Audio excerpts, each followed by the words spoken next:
everyone. My name is Anne Bokma, and I'm the author of the memoir, My Year of Living Spiritually, One Woman's Secular Quest for a More Soulful Life, in which I engage in 24 different spiritual practices over the course of a year, and also write about leaving the fundamentalist faith of my youth.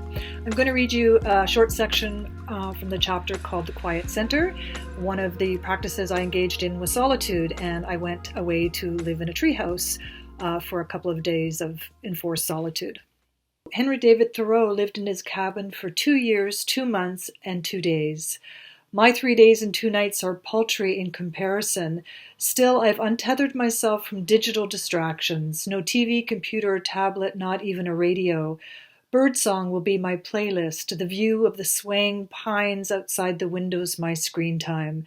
My phone is on standby in case of emergency, but I do not allow myself any texting, messaging, phone calls, or random Google searches. It feels like a Quaker boot camp. Thoreau advocated for having as few possessions as possible. A man is rich in proportion to the number of things which he can afford to let alone, he wrote in Walden. I haul a knapsack, small suitcase, a cooler, a book bag, hiking gear, a box of dry goods, and cosmetics case. Yes, I've brought a blow dryer up the steps of the treehouse. I'm sure the great naturalist who mocked those who, quote, can hardly venture to go a huckleberrying without taking a medicine chest along, would disapprove of my inability to pack light.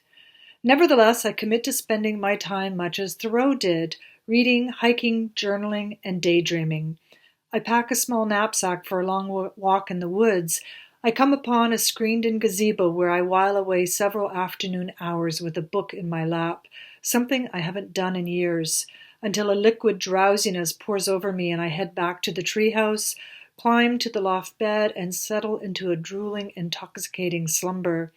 When I awake, there's nothing to do but read some more. The branches of the evergreens outside of the window glimmer in the sunlight, seeming to offer up lush applause, as if saying, "Good for you." I have no deadlines, no demands on my time, no dishes to clean except a single fork and plate. Nobody needs me, and it feels great. I keep virtuous hours, 10:30 p.m. to bed and 6:30 a.m. to rise. I rely on nature's cues. The croaking bullfrogs trumpet the dinner hour with a sound like a rubber band being thumbed. And when the inky outline of trees disappears into the dark, I climb into bed at the end of the day. The silence amplifies sounds I normally wouldn't notice, the click-click hiss of gas from the stove when I make my tea, the slight rustle of a book page turning.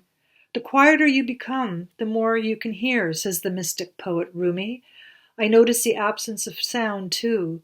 The futon I'm sleeping on doesn't squeak the way my mattress does at home. I try to distinguish the songs of birds. I can recognize the harsh caw of the redwing and the owl's haunting hoot, but I can't identify who is responsible for the merry tin whistle and soft warble in the distance. I deeply examine whatever presents itself, the tiny ant crawling around my upper arm when I'm sunning myself on an Adirondack chair, the deposit of small pebbles, what I assume is raccoon poop, outside my deck door in the morning, the skittering water bugs sliding back and forth in a small stream as if looking for some kind of opening. The poet Mary Oliver wrote that she believed the soul is built completely out of attentiveness. It's not until I'm quiet and alone that I realize how much I usually miss in everyday life. On my last day, I'll lie on my back on the grass beside the pond and dreamily make out shapes in the cotton ball clouds in the sky. A swallow zooms in to dip its tail in the water just a few meters away.